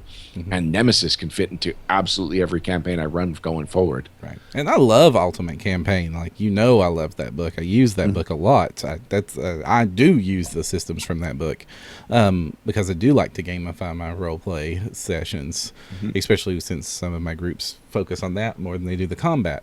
But Ultimate Intrigue is such a great companion for that it's more flavorful and a little bit more succinct. Because even though I love the systems in Ultimate Campaign, some of them, like the city building stuff and the mass combat, is real clunky, and I've had to just abandon using the mass combat rules. I'm still searching for some good mass combat rules. Yeah, and those rules, even though they came out after Kingmaker and are supposedly better, we're already, if I ever get back to my Kingmaker campaign, we're already invested in the Kingmaker rules as they were presented in Kingmaker. So I won't be using those kingdom building rules because I already started using another one. Right. But I think that's our answer on that. So what else? Andrew M. via the No Direction Podcast forum asks, do you have any tips for making sure you do the cool stuff you want to do during a session while keeping sight of the overarching story and themes you want to strengthen? And then the word note is at the end, and I'm not sure why. Okay. So this is a GMing question. How do you make sure that the cool stuff happens without taking away from the needs of the story? The cool stuff should be part of the needs of the story. I usually divide my session up, my session time up into encounters I think the players are going to go in, and that includes not just fights, but actual, this is when they're going to do this scene, this is when they're going to do this scene, I think. But I think that all I do is if I need a cool stuff to happen, I just make it one of the encounters, and I know I get through 3 to 5 of those a session.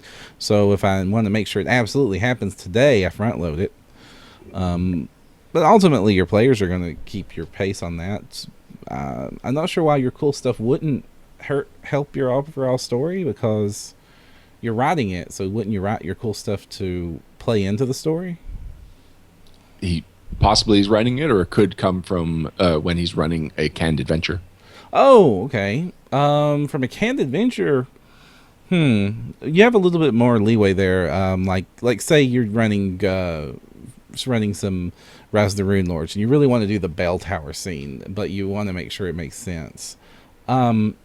If it isn't already tied into the story and they've missed a plot piece that, like, say they went to this and they missed a plot piece, do what's called the zombie knife, where the magical knife that they need, and they miss it entirely, and you need them to have this clue, and it's important. Well, so maybe a zombie runs in with a knife in its hand. If they miss a clue, move the clue. If they missed it, they obviously didn't notice it, so they're not going to call you on it. And things only exist in your world at the point that you introduce them into the story. So if you want to make sure that cool stuff happens and they're missing some story beat, move some of that story beat into the cool stuff. Yeah, no, that goes directly against my philosophy as a GM. And what philosophy does that go against? If they missed it, then they have to deal with the consequences of missing it. Oh, Every great. decision they make should influence the story. Otherwise, it's a book starring people that think they have creative control. I don't believe in the narrative, in like narratively faking people out. Well, I enjoy having a lot of fun in my games and not having my Oh, don't players pretend like people and don't not have fun having in my my players games. flailing around in frustration for sessions and not getting what the heck's going on. All right, so that actually applies to what my answer was going to be, and Andrew, that is that. Think of it like that. The important thing is to focus on your pace and your camera work. So if something is cool, if something you want to emphasize is there, then that means you have to slow down your description, get into more details, make sure that the people at the table are thinking more about what's going on immediately around them. So if it's like an 8-hour journey and you don't care for anything to happen, you don't want to run any random encounters, just say that you get on your way, it's a brisk journey, and you arrive at your destination 8 hours later. Whereas if they're about to meet with a king and you want to have a really cool scene with the advisor beforehand, or you want them to engage with the guards outside, really slow things down. Tell them that the benches here are particularly comfortable, and while you are waiting, you can hear faint whispers, not whispers, but you can faintly hear some of what's going on the other side, but you're having trouble making it out. You really try and, without alerting the guards, because you don't want them to know you're eavesdropping, but you are trying really hard and occasionally catch a word. Like, it's just a matter of making sure that the thing that you think should happen next, the thing that you think they should care about, is the thing that you care about. It's the thing that you want to make sure they are like, wow, that was cool. Because you don't want them just like jumping. Like, there's a difference between a car in a chase scene and the Batmobile in a chase scene. And you can't just have Batman jump into a car and it's doing all kinds of crazy things. You need Batman to walk next to the car, the camera to pan around it, for someone to notice, hey, that's a cool car, and then for, somehow to establish some of the cool things about it. So it's all about how you are presenting the cool stuff. And yeah, and so that's the same thing, Param. If you are worried about people flailing around with no information, think of in a Carmen Sandiego game, when you go to the wrong destination and everyone's just kind of like, nope, nothing happening here. That's their clue that they've missed something, because the something should be leaning them to the action. So a lack of action should tell them, oh, maybe we needed something in that last town and we've just completely missed it. I have no experience in they think in that direction at all. A lack of action on the GM part usually leads with a lack of action on the player's part, as they think that they're waiting for you for clues or initiative, and then all things break down in chaos and anarchy. I mean, if the players missed a clue, 9 times out of 10 it's because the GM screwed up describing it.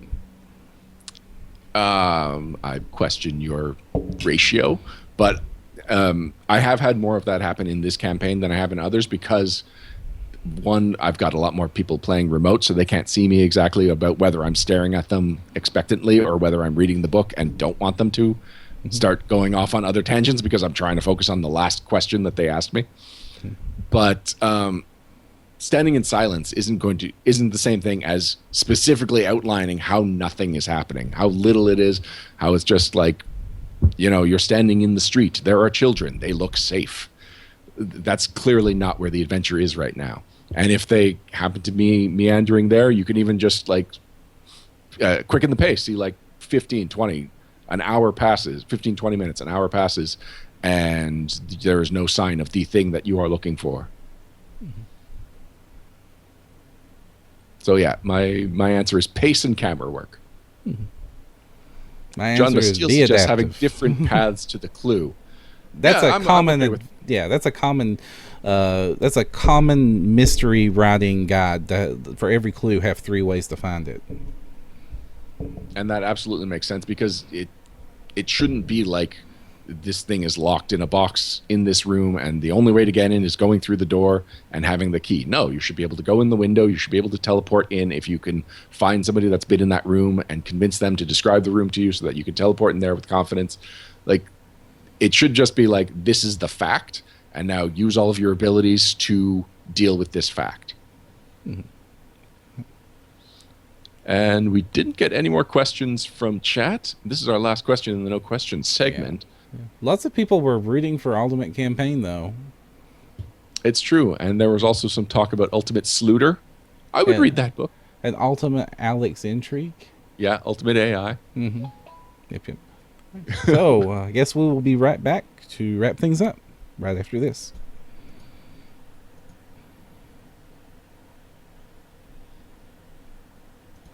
And we're back.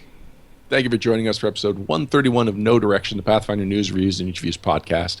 Before we go, we normally wrap things up with some shout-outs and bringing you to attention bringing your attention to stuff related to the network. But before we do that, Param, I am going to stealthily insert some banter. That pink Because we cursor is do have the moving time. so stealthily. Okay, what banter did you wish to talk about, Ryan? Well, Param, we're in book 5 of Rise of the Rune Lords. Yes. We've had a couple of really tough sessions in a row. So in the last 4 sessions, I think we've had 3 of them that included deadly or near deadly encounters. Yes, I killed more players in book 5 than any other book. Well, then that's pretty consistent with what I'm seeing, because in the last session, we had all but the rogue, or the ninja actually, drop. So 2 of the characters died, 2 of the characters were left unconscious, and right now there's just the ninja and a monster in the room, and that's where we left the session. And I basically had to go to the private forum that our gaming group has and say, like, so here's the situation, guys. You've effectively lost the campaign. Like, we reached a point that there's very few options we have to logically continue. And I don't want to hand wave it, because then it feels like failure doesn't actually matter. So we might actually have to pull the chute on Rise of the Rune Lords. They failed. Wow. I know. And I joked that, well, then we can't do another adventure path because Galarion's been destroyed. The Rune Lords rose like this. So we're going to have to say that somebody else saved the day somehow. That is if we go that direction. I posted obviously, my party did, because they didn't screw that up. Oh, thank goodness your party was also doing this adventure, and that any of the clues we picked up, your party found an exact copy of somewhere very nearby. So I laid out 4 options for us. I said 1, so we've got Cintiq in the room with this character that just led directly or indirectly to the death. Actually, it was not directly. It was indirectly, because this character dominated Kerm, Jay's swashbuckler, and as I mentioned, Jay Swashbuckler is super powerful, and so Jay Swashbuckler, one at a time, killed everyone else in the party. Oh, I know the monster now. Ouch. Okay. Man, that's not a room I consider dangerous, but man, that situation sure does make it dangerous. You might not be thinking of the same room, because in that monster's morale, it says that if they reach certain hit points, which they did reach the first time they encountered this monster flees to another room, and that's the next room they went to. Oh. And so that room could have been a certain amount of danger, but it was ramped up because this other monster was also there and controlling the situation in a way that the party did not expect. Although, frankly, since they encountered this monster already and then teleported back to town, they probably should have gotten anti-this monster devices. They didn't, and to their detriment. Yeah, So, did they know that the dominant, like the first time, did they know that was an option, that mental Yes, stuff? because Then this why- monster did the exact same thing. The second- Dominated Kerm, the swashbuckler, who luckily managed to save early enough. that That's he on didn't take the them. whole party. Because Yeah, all right. protection from that is cheap and easy. Yes. So anyway, their 4 situations were: we start next session basically one-on-one, Corey's ninja Cintiq against this monster, and just see how things play out. Because I'm not just going to let him grab the bodies and run, because it doesn't make sense. I'm not saying he has to fight the monster. If he wants to engage the monster in diplomacy, if he has some other strategy, stealth. Yeah, at least he's the one class that stands a good chance. He's got like ninja vanish and lots of ways to like stall up the monster or distract him or anything. I mean, he could conceivably at least get a person out of that room. Maybe not 2. Right. Corey is the player that's also obsessed with putting living people into bags of holding.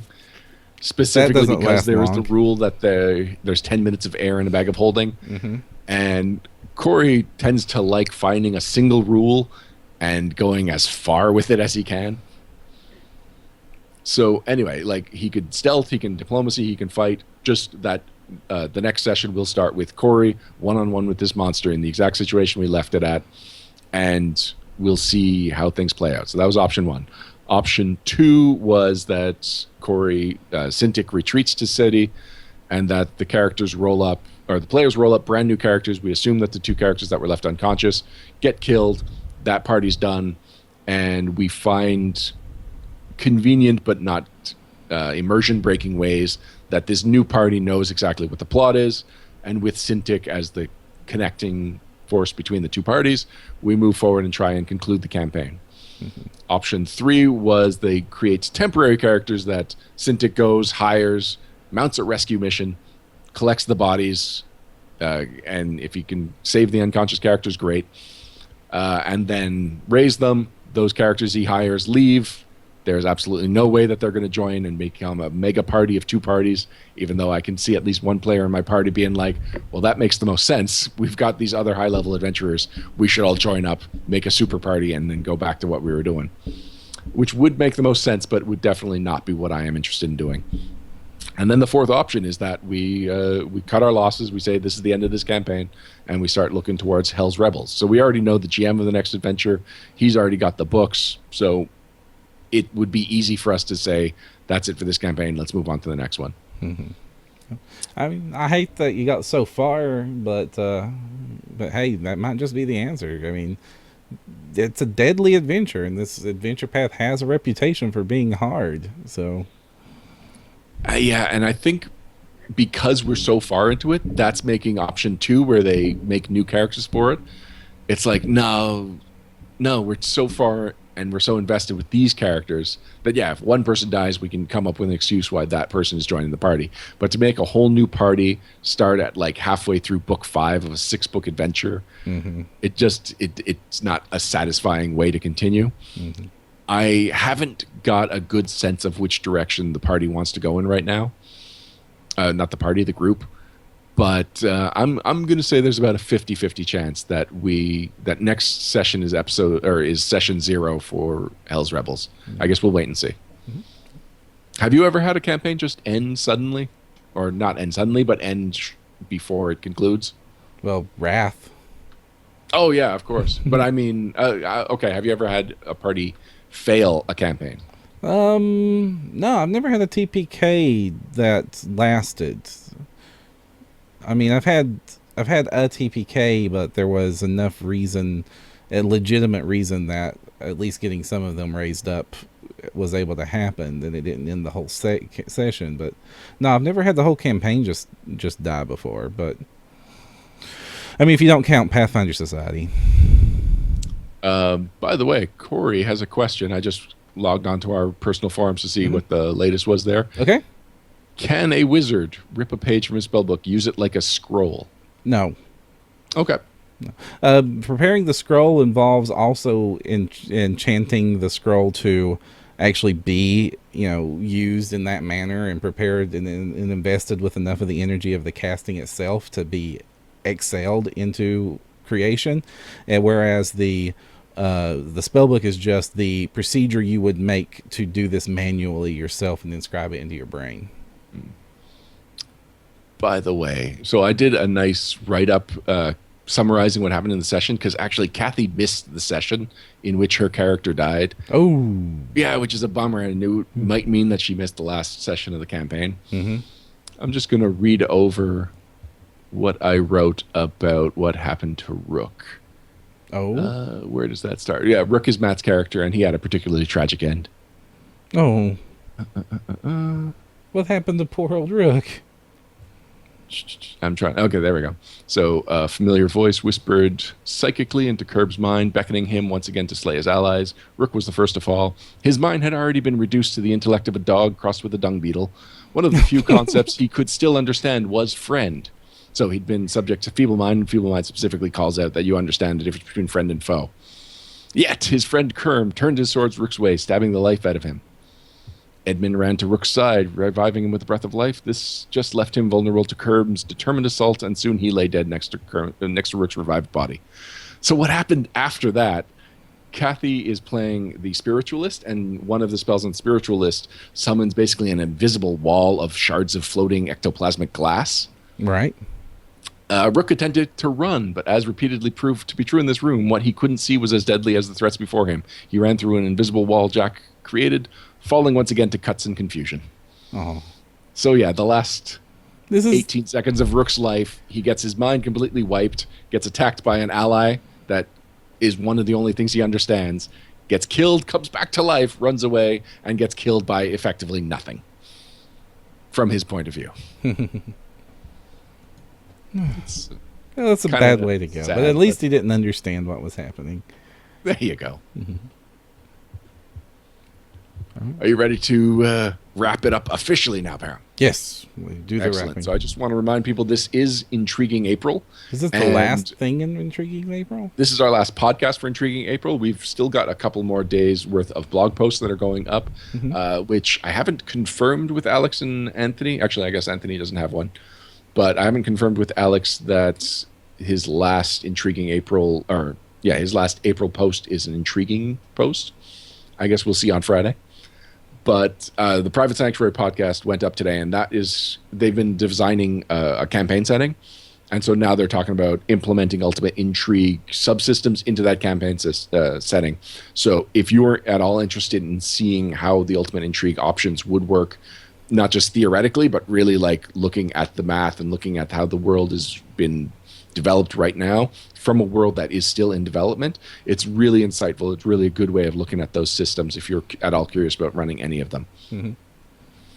When Intriguing April ends, we are getting a major upgrade in blog content on the site. Yes. We have 3 new bloggers joining us, each with their own new column. They'll be posting either weekly or every other week. And that means that, including podcasts that are going up on the site on Wednesdays, we are going to have daily content. Yep. Would you like to talk about who some of those bloggers are, Perrin? Well, first we have RPG superstar Monica Marlowe will be doing blogs on community building. We have RPG superstar final round contender Andrew Marlowe, who will be doing adventure writing as the focus of the blog. And then we have James Ballard, who will be doing a blog to help GMs integrate real-world aesthetics into their Pathfinder games. Yeah, so I'm pretty excited about this because we've called it No Direction Podcast Network for a long time. And we do have the 2 podcasts, and they are pretty well established in the Pathfinder community. But we've also had these blogs that have been going up on the site that kind of, like, people definitely know about them. But the fact that we call it a podcast network kind of undermines the fact that we've also got this amazing blog content. So I don't know, maybe we should just start calling it the No Direction Network. Yes. Yeah, No Direction Network. Because if you are a Pathfinder fan, there is going to be something every weekday of the month up there for you to go and check out. Plus, there's a very good chance that a tool that's being hosted on another site, that site is closing down, and we are in talks about adding that tool to our site. So I'm pretty excited about what May holds, and there's also a lot of possibilities for the future. Because yes, we have daily content, but we also have one day a week where we don't have blog content. And I'm trying to figure out exactly what to do about that one day of the week. That's the one day of the week we do the biggest thing we do, which is our shows, either Private Sanctuary or us. Sure, but couldn't we do... Anyway, at this point, that is definitely how the schedule is going to work out. But I see areas that we can grow in, and I'm happy to see this jump because we got contacted by Monica, who was just like, I would really like to do blog articles for you.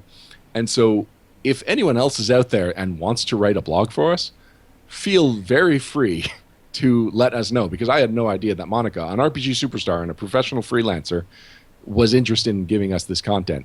And so that inspired us to reach out to Andrew and James, who both had ideas for what they could do and what they can add to the site. And now all of our bloggers will have a very different perspective, and every one of the blogs will have a very different purpose. And it just gives the entire site that much more purpose and that much more to offer to the Pathfinder enthusiasts.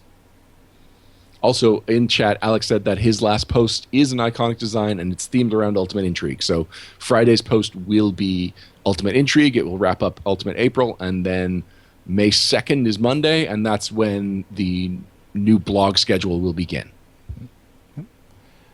So I think we're only going to have to say this one more time after this episode, but we would again like to remind everybody that PaizoCon will be happening at the Doubletree by Hilton Hotels in Seattle, Washington, May 27th through 30th.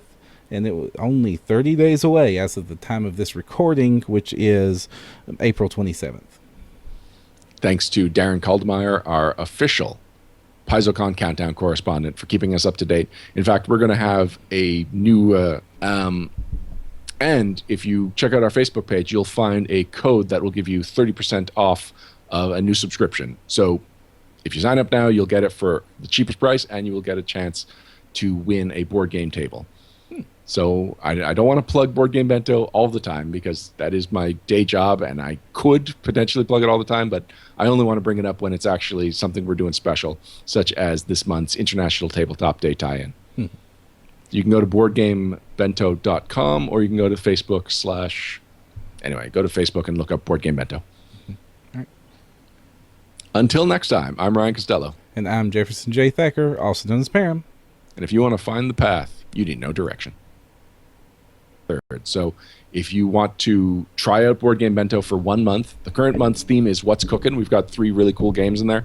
Actually, usually we have 3 games in accessory.